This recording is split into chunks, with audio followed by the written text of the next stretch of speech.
सद्गुरु गोपाला मंत्र जाप के अर्थ को समझाते हुए श्री कृष्ण के जीवन के विभिन्न आयामों को गहराई से स्पष्ट कर रहे हैं। उनका सौंदर्य, उनकी निडरता और कैसे उन्होंने जीवन के रस का आनंद लिया।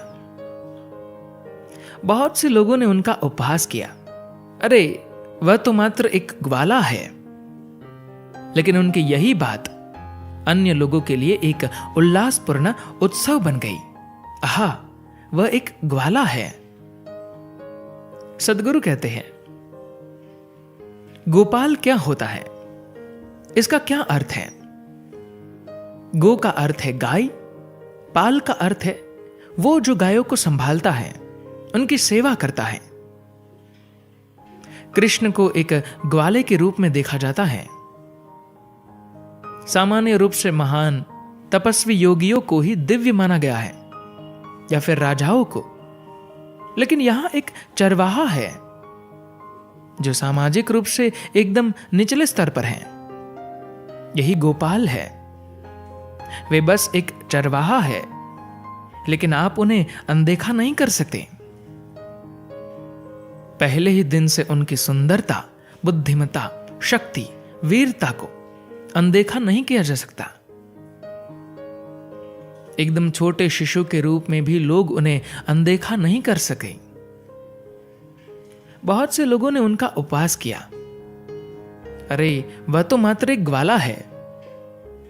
लेकिन उनकी यही बात अन्य लोगों के लिए एक उल्लासपूर्ण उत्सव बन गई कि वह एक ग्वाला है। हम जब उन्हें गोपाल कहते हैं तो हम उनको प्यार से, दुलार से संबोधित कर रहे हैं। जब हम उन्हें गोविंद कहते हैं तब हम उनकी दिव्यता के आगे नतमस्तक हो रहे हैं। एक क्षण में वे भगवान है, दूसरे ही क्षण में बालक है, तो अगले क्षण में पुरुष। वे एक ही समय पर बहुत सारी चीजें हैं।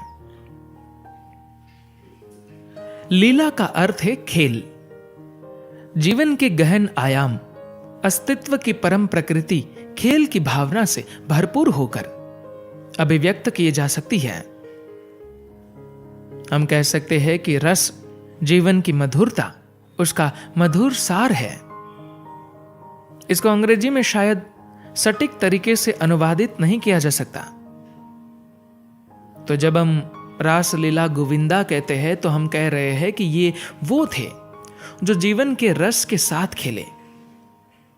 उनके समुदायों के बीच वे महीने के कुछ विशेष दिनों में या सांझ में दिन के सब कामकाज पूरे हो जाने के बाद नृत्य के सत्र करते थे, तो इन्हें रास लीला कहा जाता था।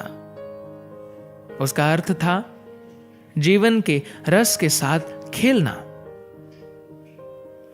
धीरे धीरे इसका अर्थ हो गया ऐसा स्थान जहां कोई क्रोध नहीं है, कोई इच्छा नहीं है, बस जीवन है। जीवन का रस चारों ओर बहता था, क्योंकि वहां कोई क्रोध नहीं था, कोई इच्छा नहीं थी। तो ये नृत्य केवल नृत्य नहीं था, ये जीवन से परे जाने का एक अलग ही आयाम बन गया। इस बात को कई प्रकार से समझाया गया है। देश के अलग अलग भागों में कृष्ण संबंधित परंपराएं कई अलग अलग प्रकारों से पनपी, क्योंकि भारत एक ऐसी भूमि है जहां कई प्रकार की संस्कृतियों का एक साथ अस्तित्व है। तमिलनाडु में इस तरह गाते हैं, आशयम कोपमम इल्ला नगरम, अर्थात ऐसा स्थान जहां कोई इच्छा या क्रोध नहीं है। जब क्रोध और इच्छा नहीं होते तो मनुष्य का कोई स्वार्थ नहीं रह जाता और वह प्रेम एवं आनंद से परिपूर्ण हो जाता है। राधे मोहना, अर्थात जो राधा को प्यार करते थे, या वह जो राधा को मंत्र मुग्ध कर देते थे। ये बात दोनों तरफ से कही जा सकती है। वह जो राधा से सम्मोहित है अथवा जो राधा को सम्मोहित कर देता है। फिर हम कह रहे हैं, यदुकुल शूर, कृष्ण यादवों के कुल अर्थात यदुकुल से है। ये राजाओं का कुल है। कुछ राजवंश सूर्यवंश के होते थे तो कुछ चंद्रवंश के। यदुकुल चंद्रवंशी थे। शूर का अर्थ है बहादुर, साहसी व्यक्ति, लेकिन साथ ही ये उस जाति या वंश का नाम भी है जिसमें उनका जन्म हुआ था। उनके पिता वसुदेव शूर थे। ये दोनों तरह से प्रयुक्त हुआ है। अगली बात जो हम कह रहे हैं वह है मुरली लोला, अर्थात वो जो अपनी बांसुरी बजाना बहुत पसंद करता है। मुरली का अर्थ है बांसुरी। जो अपने बांसुरी वादन से लोगों को मुग्ध कर दे उसे मुरली लोला कहते हैं।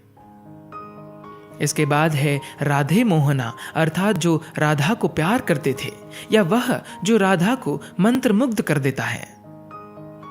ये बात दोनों तरफ से है। वह जो राधा से सम्मोहित है अथवा जो राधा को सम्मोहित कर देता है। अंतिम पंक्ति में आता है श्याम सुंदरा। सुंदर का अर्थ है दिखने में अच्छा, सौंदर्यवान। श्याम का अर्थ है श्याम। उनकी त्वचा के रंग के कारण कृष्ण को सांवला सुंदर भी कहते थे। वे श्याम की तरह थे। जब सूर्य डूब रहा होता है तब दिन के हल्के नीले आकाश की जगह एक गहरा नीला काला रंग ले लेता है। ऐसा उनका रंग था, तो लोग उन्हें श्याम सुंदर कहते थे। धन्यवाद।